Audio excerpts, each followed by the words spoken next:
good, yo? Welcome back to another video. Today we'll be discussing about the last Rockets game against the Blazers. The Rockets end up winning a close one against the Blazers, 104 to 101, and it was super tight. There was times where like the Blazers were hitting all the shots down the stretch, and so there was a little that same old feeling that all Rockets fans get whenever they watch close games, like, ooh, are they going to close this out or not? But they eventually did, and now they move on to a four-game winning streak, putting them at 8-9, and they're 10th in the NBA standings. And so they went from one of the bottom three teams in the NBA to top 10 in the West, which is a really hard Western Conference. So what are y'all's main takeaways from the game? The defense. I feel like the defense is the number one takeaway from this game. We held Portland to just 101 points per game. They're one of the more higher scoring teams in the entire league. Granted, they were missing Nurkic and McCollum, but the game still went off. We had Gary Trent Jr. go off, and even their I don't think he's a rookie. I think he's like a sophomore. But Anthony Simons had a pretty good game too. The point is, like, our defense was able to hold the whole thing down, and like that's something I definitely want to talk about later on coming in. Yeah, and the one thing is, like, this game was like the first game where we actually had the team fully healthy. Of course, we didn't get a chance to see KBJ. He actually got relegated to the G League. Hopefully, he can bring the Vipers another championship. Okay, but anyways, but yeah, like Depot, Wood, and Wall all combined for all had 20 points each, 20 plus points each, and that just shows like the kind of chemistry that they got going. And like you said, the defense, that just kind of reminds me what Silas was preaching at the beginning of the season. They were focusing on defense. 80% of their practices were on defense, and so I feel like that thing is really coming to play. Silas is finally getting his rotations down and the team down, and I feel like Oladipo and Wall are one of the best like guard backcourts in the NBA because of their two-way ability. They both have that prowess both on the offensive side and on the defensive side. So that's what I really like from those two. They showed some great stuff. And I also want to talk about Eric Gordon. I mean, Eric Gordon is just a monster off the bench recently. I mean, ever since like I said in the last post game, Eric Gordon, when you give him like more independence or freedom in a way, I mean, like now he knows what his role is. I mean, that's what Silas said. Like, when players know their role, that's what they're going to exceed. And last year, Gordon was fluctuating from starting lineup to bench, starting lineup to bench. And so I feel like now that he knows his like main role, he's actually like thriving in his role, and that's what I like to see.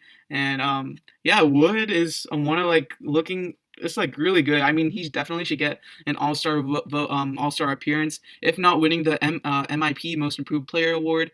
And if you didn't know, the Rockets have the best defensive team in the NBA since the James Harden trade. They are number one in defensive rating, and so that really shows how much improvement we are on and how hot the Rockets are.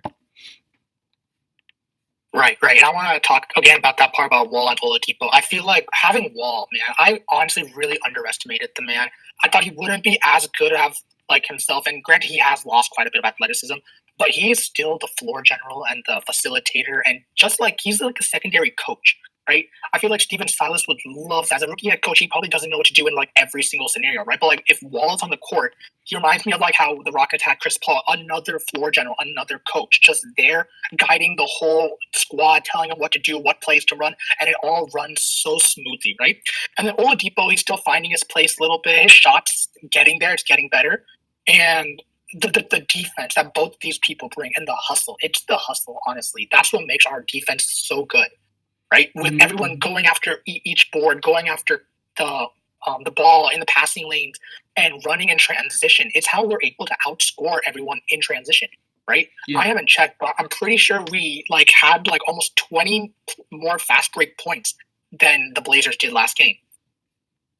Mm-hmm.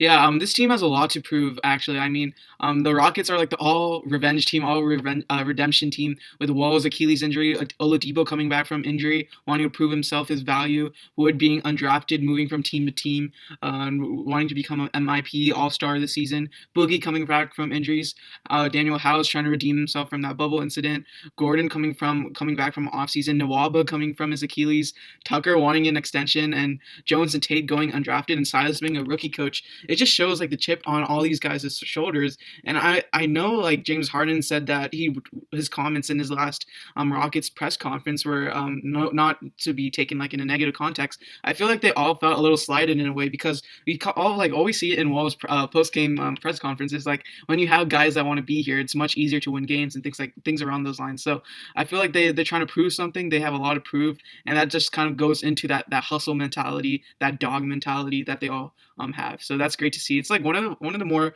fun Rockets teams that I've seen in the times that I've watched the Rockets. Oh yeah, definitely the most fun I've been having watching Rockets games for the past few years. Which is pretty funny.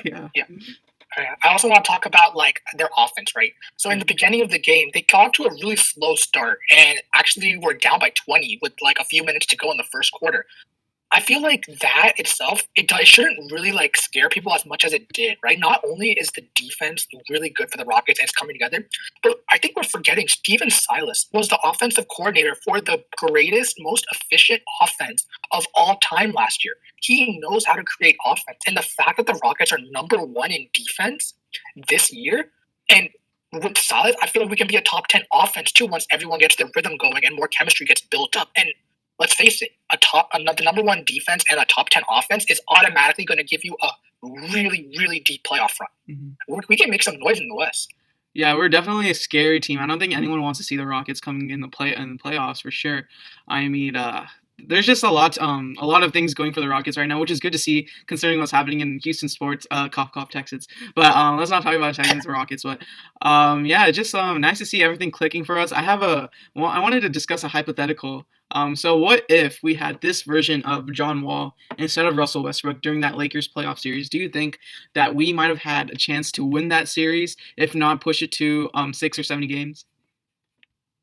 I feel like the thing with John Wall is he knows his role better and he knows how to get other people open, like more for easier shots, and he knows how to get other people going when he is not able to. So Wall and Westbrook definitely have a similar play style. They're not the most efficient from like 3-point range, right? So a lot of defenders probably like sag off a little bit, but both of them can hit the mid-range shot. And Wall is actually improving on his 3-point shots. But the main thing is his passing.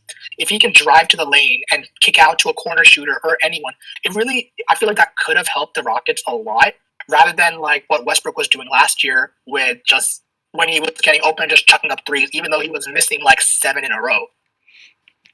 Yeah. I mean, there's like the way the opposing teams played Russell Westbrook is that they gave him so much space when he was on the 3-point line is like kind of like ridiculous. And so, but I think John Wall is a better like catch and shoot kind of type of player, because like we've seen this so far. This past game against the Blazers, he was 43% from three, and let's see, field goal percentage. I mean, he wasn't too hot from. He was only 37.5 field goal, but that's not too great. But I think John Wall, I feel like because I feel like the Lakers were so dominant, right? I don't think like much of a like any team had much of a chance, but I feel like when we saw Harden with John Wall this year, like Harden wasn't like too locked in, right? Like even though as much as he wanted to try and make this work and salvage his relationship, I feel like his mind was already somewhere else. And so if we had like a locked in Harden, playoff hard or Harden that wants to win or whatever, and John Wall, I feel like there is a chance that we could actually won. Like last year, I mean, with Russell Westbrook, Russell Westbrook was on and off, so there's just a lot of degree of uncertainty. But John Wall is getting. I feel like if he gets more games under his feet, I think he'll start to become more and more consistent for sure. Yeah, Westbrook was really on and off. I remember in like end of January and like the whole month of February, he just went on a crazy tear after we traded Capella, and he was like people were honestly saying this is Westbrook's team, not even Harden's. Yeah. But yeah, his consistency is not there, whereas Wall's is he's more consistent. And I feel like if he is struggling, like shooting-wise, he knows in the back of his head, hey, I got to get my teammates open. I got to do other stuff to help my team, and especially on the defensive end. Yeah. I mean, it's an interesting scenario to think about. I mean, it's already happened in the past, but it's just cool to think about. I mean, this year, I feel like John Wall and Victor Oladipo both have that same ability of like, and also David Nwaba. They all have this great ability to finish well around the rim. I feel like David Nwaba is actually making some really tough shots. I mean, like and ones or whatnot.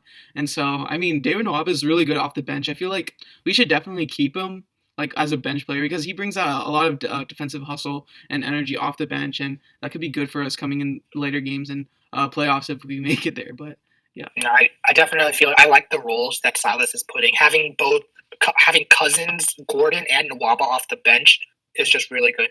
I am a little iffy. I don't think Tate is going to start like for the rest of the thing. I feel like once House gets his like legs underneath him and he's like start getting his shots back up, he's going to get back in the starting lineup. We're going to have Jayshawn Tate be the backup power forward for us, and that's a really scary lineup because we also have Benny Mack and Mason Jones who can like switch and play combo guards with Eric Gordon. Yeah, So I we mean, have a really deep bench this year. definitely, definitely. I feel like the one thing that I really like about Silas this year is that he's not hesitant to play the rookies. I mean, Mike D'Antoni, he did not want to play rookies whatsoever. It's like he just had something against them. So like, I mean, obviously, like we're contending that time, but I like how Silas is putting a lot of trust into Jayshawn Tate. I mean, Jayshawn Tate is not your regular rookie in my opinion because he played in the Australian Basketball League, so he already has that kind of experience that most rookies don't have. And the fact that he went undrafted is pretty crazy to me. But yeah. But also, a quick shout out to the Rockets like scouting, like finding Jayshawn Tate in Australia, finding Mason Jones like go from going undrafted, and trading for Kenyon Martin. We gave up like some cash considerations for the second round pick to pick up Kenyon Martin Jr. He's raw, but he is athletic, and I really like that. This is the youngest team that the Rockets have had in a really long time. It's why we run so fast. We're so good in transition. Our team likes to run, and we don't get tired from it. Yeah, it's kind of like crazy how like this could be one of like the quickest turnarounds after trading like your franchise superstar because I feel like I like the direction the Rockets are going. I mean, we have a lot of picks in the future. Who knows if you'll end up flipping them to get a star player, maybe Bradley Beal. I know there's a lot of discomfort there for him in Washington.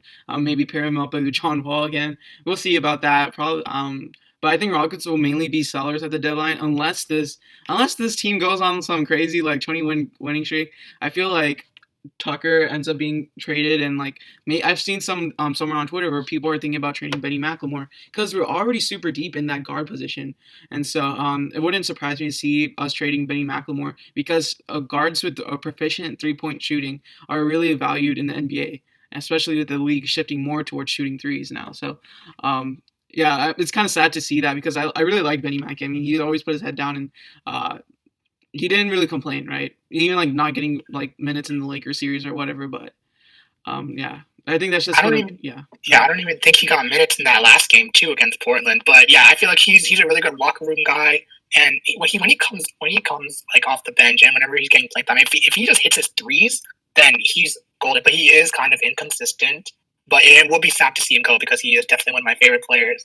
But if that's the case, because we are trying to get younger, we are trying to become more like running and everything. I feel like Sterling Brown is the better defender, and he also plays really similar to Benny Mack. So it's going to be hard to see both of them fighting over minutes. I think the Rockets would end up trading him alongside Tucker at the trade deadline. But that's just a bridge we'll have to cross when we get there.